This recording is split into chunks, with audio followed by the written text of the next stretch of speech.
Well, I thought I would talk about something different. What it was like being in a mental hospital when I was a kid and when I was an adult. So when I was young, um, and when I was a child, when I was very young, I was one of those kind of kids that you know would just have complete meltdowns for no apparent reason at school and just have to be held to the ground until I calmed down. I had so many of those. I was literally in special ed for it.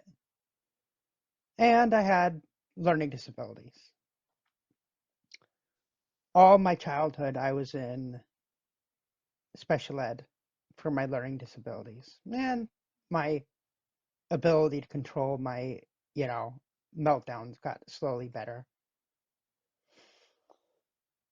When I remember when I was really young, my brother, when we were in bed going to sleep one night, basically told me we had watched a TV show where they were discussing in some other countries how they were putting kids in institutions and they were just leaving them there and leaving them in bed until their heads became flat. It was one of those documentaries of abuse of children, and I think it was like Russia or something like that. And my brother, when we were trying to go to sleep, was like, one of these days you're going to be thrown into an institution like that. Stuck with me my whole life. I remember my father heard it from outside the room, ran into the room and dragged my brother right off the bed, dragged him downstairs and punished him. And years later, I was having problems. And I was in therapy my whole life, so it's not, you know, unusual. But we had moved to Georgia, and my father had better insurance, so he could afford sending me somewhere. So he did. He sent me to the very first hospital I was ever in. It was one of those, I forgot what they call them, like turning leaf or one of those overpriced um, luxury kind of hospitals where they took care of, you know, middle class to upper middle class kids and adults or people with really good insurance. It cost thousands of dollars a day, and I stayed for a week. In the end, they thought I was on drugs. They would like, my father was like, No, there's no way. Their ending suggestion is that I need more help. And for some reason, they reported my father, to Department of Family and Children's Services for neglect. So the Department of Family and Children's Services got involved, and they basically took my father to court and took me out of the household and sent me, when I was misbehaving in school one day, they sent me to the hospital. It was the first time I was in a real mental hospital. This place was called Central State Hospital, Milledgeville, Georgia. It was probably the worst hospital I was ever in, and I was in there twice. It was the scariest place I was ever in. The They put me on this unit. It was this long hallway. It had like maybe, I don't remember how many kids. There was a good number of kids in there. Most of them were like from the nearby, what is it called? The children's jail. So whenever whenever a child in there would say that they wanted to commit suicide or hurt themselves, they would send them to Central State. So they had a number of kids from that, and then a number of kids that were like me from, you know, foster care or kid families that couldn't pay for good places to send their kids. And it was crazy. There was always fights. It was loud, and everybody was on some mental health drug like Thorazine or something. I I couldn't handle it. It was like one of the days I was in there. Um, two of the big kids from the youth detention center ran down the hallway and punched me in the chest as hard as they could, nearly knocking all the wind out of my lungs, just for no reason. Just that just seemed like a good idea. Just and they would call me every name in the book. They would call me faggot a lot. Oh, did you wink at me? Did you wink at me? Fucking faggot. They would call. It was. And you never knew when somebody was gonna like punch you for no apparent reason. So the only thing that I could do, like I was having problems like controlling myself. So I'd be in the what do they call it? The quiet room a lot. And it's like when you act out or you do something really bad. I wouldn't do very much things bad. I just, act out, throw something or act strange. And they'd put me in there. And it was this cold room with a window, a metal, like with like a metal thing on it, like like really thick, um, like the kind of stuff you'd have over a screen door, but metal. Man, this was a long time ago, and I've seen so many rooms like it. And they shove you in it. It was a cold room with bare tiled floors, like those old um, those laminate tiles. What do you call them? And cement walls, and this door that had this big bubble on it. It was made so they can like stick their head into the room without having to actually stick their head into the room. And they would just stick you in there. But before, like they would have to drag me in there, kicking and screaming. And a lot of times when they were dragging me in there, they would give me Thorazine to knock me out. So they'd drag me in there, force me to the floor, and inject Thorazine into my ass. And then they would drag me in there, kicking and screaming, and throw me into this cold room. And I'd just sit there and just absolutely losing my mind. And I'd try to hurt myself.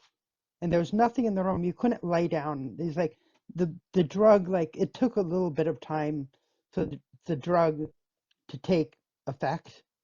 But when it did, it's just you just didn't want to stand anymore. You didn't want to, you just wanted to lay down and go to sleep. And they would be kind enough if they didn't put me on 6 points. Like a lot of times, I would be acting out so bad or trying to hurt myself. They'd put me in first. They'd put me in a straight jacket, and then if I continued acting out, they'd put me in 6 points. So it was like, and you just sit in this cold room, and it actually, at least when you're in 6 points, you got to lay down in a bed. But until then, you're literally just drugged out of your mind in this small room, just your brain just turning into mush. And they put me on so much Thorazine. They not only were they giving me shots of Thorazine when I acted out, they they would give me these cups of Thorazine. So they would take Thorazine, liquid Thorazine, and then mix it into orange juice. And it was the most disgusting, vile stuff that you could drink. It just tasted like the orange juice went off. It had this really disgusting flavor. And you just, if you ever heard of the, what was it, you just, on Thorazine, you couldn't, like, it was painful to be awake. It was like doing things was just a massive drag. Just everything was just painful. And they would still have us going to school. So they had a little classroom there and they would bring us to it. And I was just absolutely destroyed on Thorazine in this little teeny classroom with all the students that were stable enough to leave the ward and just drooling on Thorazine. And occasionally, if you were good enough, they would let you. There was this park kind of thing. There was like a big area right in front of the building with like pecan trees, and they'd let us play out there as when we were good. And occasionally, there was one time when we that they had on campus. There's one weekend that they put me on. They threw me on the ground and they gave me 2 shots of Thorazine, and they just basically dragged me into the room, and I completely forgot the whole weekend even existed. And by the time I got out, they told me that I was just throwing the bed around, making so much noise. And they told me they tried to release me, and I punched one of the orderlies in the face. And I finally got out. I They brought me to the it was breakfast time, and they brought me to the little they had a little like cafeteria in there where they brought the food from the main where they cooked it, and they had these trays of food that you could eat. And I nearly passed out into my food. And I staggered to my bedroom and went to sleep. Ah, man, I was so happy to get out of that place. I got They sent me home to the foster home that I lived in, and I was on so much Thorazine at the time that it was just like a bucket. They just had like buckets of Thorazine from the pharmacy, and I just refused. They let me out because literally they just ran out of time for me to be in there. They could no longer hold me, so they released me with a prescription of like just massive amount of Thorazine, and I just refused to take it. And so a couple weeks later, they sent me to another hospital called West Central. West Central was a nice place. It was much calmer than the last. It was much calmer than Central State. It was a nice campus with these like more like cottage style like buildings, like dormitory kind of things, almost looking from the outside. They had this weird shaped roof, and it was so they instead of this one big L, it was like a U-shaped thing. And there was a bathroom on one side and then the rooms all the way around it. And then they had the male side and the female side that looked exactly the same. And in the center there were the quiet rooms. It was very quiet there. Like I never really had a problem there. I only was in one of those rooms like twice, but it was much more like so they had like You could play when you were good. You could play baseball, and they had a person. They had a pool there for in the summer, and they had a gym. And it was much more relaxed. The worst thing that ever happened to me there. One day, my roommate, decided that he was going to get a shank and hold me hostage. So he grabbed his shank and dragged me out to the main area in the middle and had a shank to my neck. And they beat him off of me with a stick and then put him in 6 points. Uh, and then after that, like I got tested for my learning disabilities. I was able to go to special ed during the day because I was good. And they set me up to go to, um, I had to wait a couple of years, but it was a rehab place for people with disabilities, people with physical and learning disabilities in Warm Springs. So when I was waiting for that, they sent me to campus for kids with developmental learning disabilities to wait out my time for that.